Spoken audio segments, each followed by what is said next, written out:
为何说剑来中最不可轻易招惹的便是陈暖树？她是落魄山全体疯批的核武级团宠，也是粉丝心中最理想的乖女儿。毫不夸张的说，就算你是15境的通天大佬，也不敢碰这小丫头一根汗毛。近朱者赤，近墨者黑，老爷他不会是学坏了吧？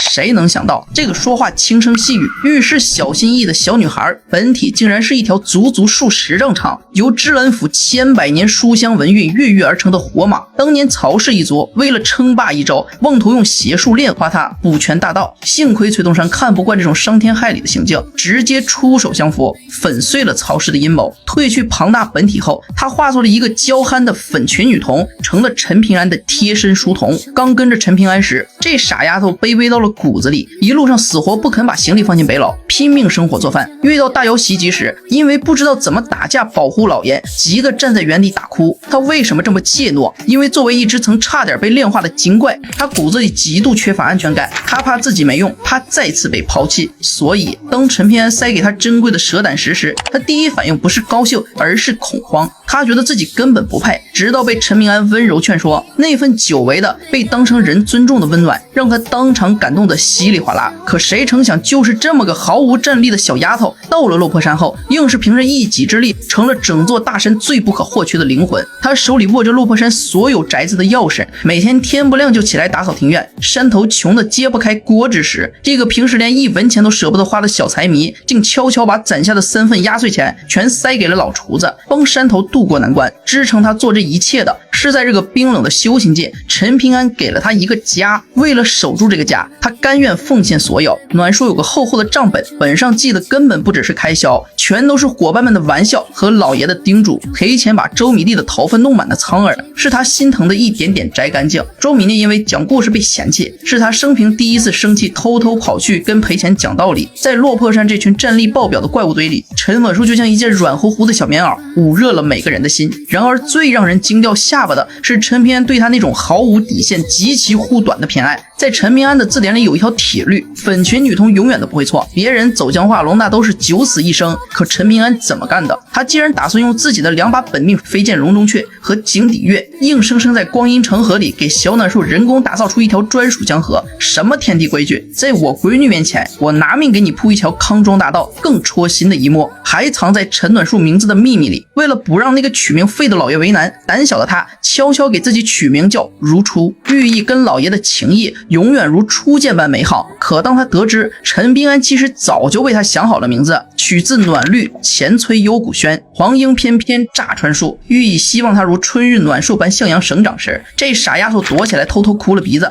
他觉得老爷给的名字藏着这世间独一份的偏爱。那么为什么这群杀伐果断的大神全把这个战力拉胯的小丫头捧在手心里？深层的原因极其戳心。陈平安一路走来见过太多算计，为了活下去，他自己也被逼成了一个满腹城府的老油条，而陈暖树就是他死死护住的那点热乎气。每当他带着一身血污回到山上，看到暖树地上的热毛巾，他就会觉得一切厮杀都有了意义。保护小暖树的纯粹，其实就是在保护陈平安自己残存的最后一点天真。这其实切中了我们所有成年人的痛点。在这个内卷尔虞我诈的现实社会里，我们被迫披上铠甲，活成了满身戾气的摸爬滚打者。可谁的内心深处不渴望拥有一个像陈暖树那样不用懂规矩，不用争输赢，只要安安静静嗑瓜子就能让你感到人间值得的存在？我们喜欢陈暖树是因为知道这世界太冷了，而那些拼了命也要护短的偏爱，其实都在保护我们自己心底那个最纯真最柔软的角落啊。